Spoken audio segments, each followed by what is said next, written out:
The other day, I read an article by Paul Graham on, his article title was Earn. And I really like reading Graham's articles. He has really good insights. And the thing he was touching about on this article is how it's very feasible to become a billionaire. And wait, you might take a step back and be like, whoa, billionaire, that's like crazy. That's like, I've never even met a billionaire. $1 billion is mind-boggling amounts of money. How would that even be possible? It's just like, it's not even realistic in this lifetime, because truly no one really thinks they would ever become a billionaire, right? But there are billionaires, there are definitely billionaires, you can Google them. So if Paul Graham, a billionaire, is saying he thinks it's easy to become, or it's feasible to become a billionaire, and he's also saying how he's coached people to become a billionaire, what should that tell you as a viewer? It should tell you that, okay, maybe I probably have something to learn. This guy's motherfucking a billionaire, right? So what was he actually touching up on the article, right? And I think the biggest thing he was talking about was the easiest way to become a billionaire in an ethical way is doing startup. And once you look at the law of compounding effects, you have, I believe it was like, if you have like a few $1 million and you have like a 93% return, you can get to $1 billion within, I believe it was within a year. And then if you have the same amount of capital and you only have a 15% growth every month, you can get to $1 billion within 5 years. So if you put the numbers like that, it makes a lot more sense. But what I was really trying to understand from the article is how can I implement those systems in my life?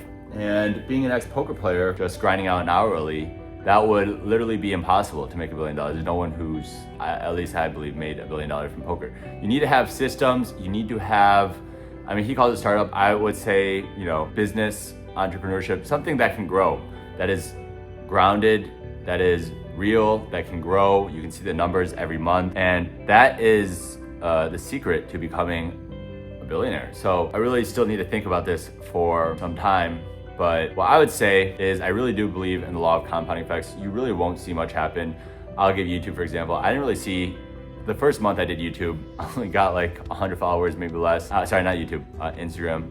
And then on month 2 and 3, I shot up to like 1,000, then 3,000, then 5,000. Right now I'm stagnant. I've not low-key, but not been putting videos. I will get back on that grind every day, figuring out some life stuff right now.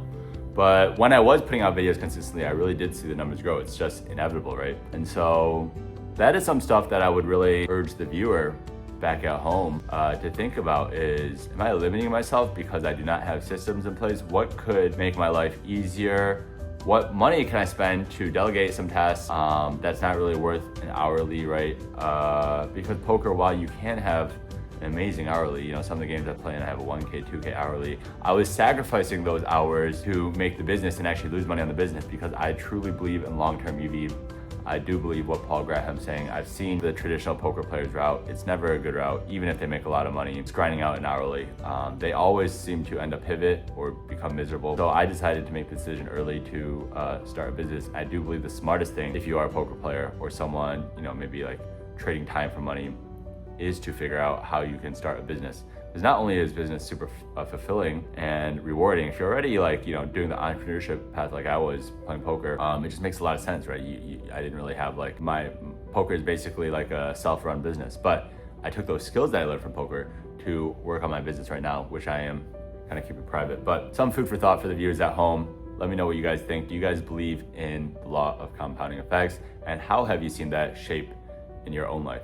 Talk to you guys next time. Peace.